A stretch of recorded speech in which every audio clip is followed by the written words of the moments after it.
In America Outside, viewers encounter images of public places and outdoor spaces. Working across a wide array of styles, these artists offer everyday American scenes of commerce, leisure, and the landscape. Some painters attempted to capture the immense beauty of the nation's natural wonders. Others chose to portray moments of recreation and sport, or found inspiration in the country's sprawling urban areas.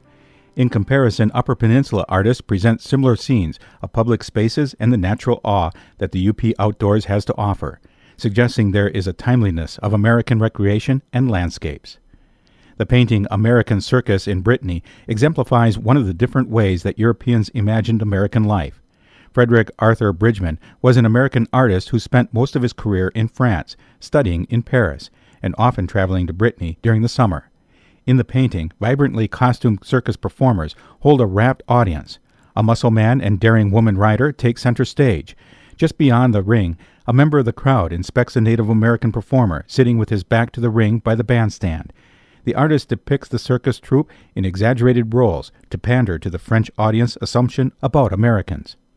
UP State Fair by Alice Erin Powers offers a more candid view of one of the region's long-standing and most beloved events, the Upper Peninsula State Fair.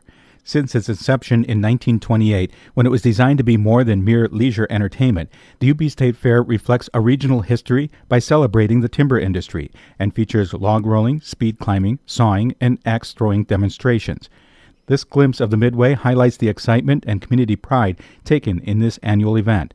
Participants, young and old from every county in the UP, compete for blue ribbons, and visitors of all ages spend their last summer days eating, riding, and viewing displays at the fair.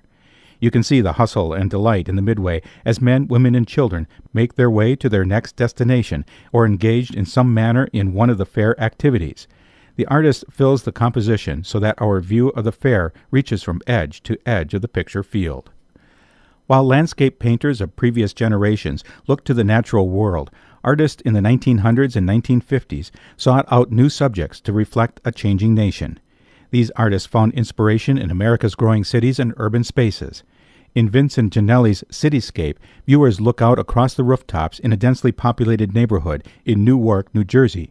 In the distance, Manhattan's towering skyscrapers are just visible in silhouette.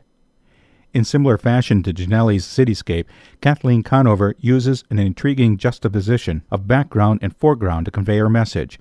The silhouette of Marquette's looming skyline in America Landscape Waiting implies industrial growth and strength, while at the same time the foreground tells us of the byproducts, the dumpsters, and waste. It is a concern for all urban areas in all time. Clara Mosenfelder's plein air piece, created on site, captures the livelihood of past generations that lived on this shore of Lake Michigan. Although the Hansen Jensen Fish House and docks are no longer in downtown Escanaba, Mosenfelder's painting reminds us that fishing was a major industry for the community. Born in Boston, George Loring Brown traveled to Europe to study painting, often returning abroad throughout his life. Working as an illustrator and painter, he created landscapes inspired by his surroundings in New England, as well as his memories of Europe. Brown's expansive view of Niagara Falls captures the majestic, untamable power of the country's landscape, conveying a distinctively American spirit and identity. The artist was part of a generation of painters that celebrated the grandeur of American nature as a means of asserting a national identity distinct from Europe. Catherine Lund Johnson's image of Tahquamenon Falls is similarly iconic, though specific to the Upper Peninsula. Here, instead of asserting a national identity, Johnson identifies with her regional home and finds a sense of belonging. Most aptly put by the artist herself, this view of Tahquamenon Falls in winter seems right at home to me. Henry Ward Ranger devoted his career to depicting the New England landscape in a conventional and naturalistic manner. He specialized in depicting wooded forest interiors, usually lush spring or golden autumn scenes, in which glimmering light filtered through the treetops. A conservative who valued traditional methods, technical ability, and craftsmanship, his technique was noteworthy for its rich color and thick textured paint. Fusing his knowledge of European art with an interest in American subjects, Ranger created distinct landscape paintings that conveyed a deep sense of history and an image of pastoral way of life that was vanishing as America changed from an agrarian to an industrial society. In The Clearing, Ranger depicts a small section of forest. Here, sun-dappled leaves dot the slender trees, utilizing loose brush strokes to achieve a soft haziness. Ranger conveys an intimate connection to nature. Just as Ranger specializes in scenes of the wooded forest, engineer-turned-artist Martha Feber expertly captures the subtleness of textures and tones of the forest floor and the wooded strands with the careful and delicate layering slender strips of ribbons and strands of floss. The result is filtered light that beckons the viewer to look again and again. In contrast, Cecilia Kutunen's bold and unflinching brushstrokes quickly capture the fall color as if a reminder that the UP's autumn is fleeting.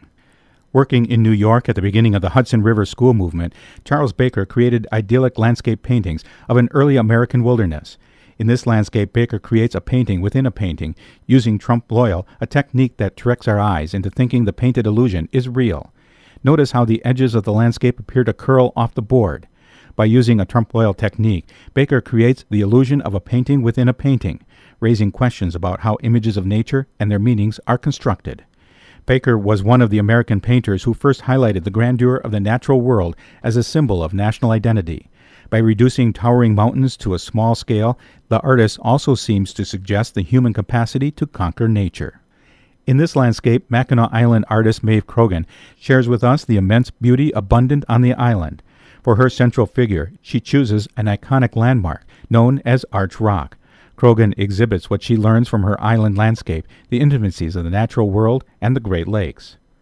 Rendered in the demanding trompe-l'oeil technique, the composition of jacket, leather vest, cap, antlers, gun, cartridge belt, and whistle handle whip set against a rough oak board. Hunter's paraphernalia suggests that the setting is that of a hunter's cabin. The jacket's wrinkled sleeve, rumpled lapel, and drooping buttons all imply frequent use and give the painting a personal quality. The double-barreled shotgun's richly grained stock, dark metal shaft, and trigger mechanism are all accurately observed and rendered with precision. The intimate nature of the composition is reinforced by soft, creamy light coming from the left, which evokes late afternoon sun and the close of the hunter's day, giving an overall sense of quiet reserve to Hunter's paraphernalia. Marquette artist Christine Sari captures the straightforwardness and attitude that Yoopers have for their time in the woods in her photo titled Richard's Sporting Goods. Preparation is a serious matter, and provisions are readily available, as evident in this image of Richard's Sporting Goods, an example of typical shops found throughout the Upper Peninsula. Hunting is a season just like winter, spring, and summer. It is a rite of passage. Family traditions, community events are built around time in the woods, and school is canceled to accommodate the beginning of hunting season.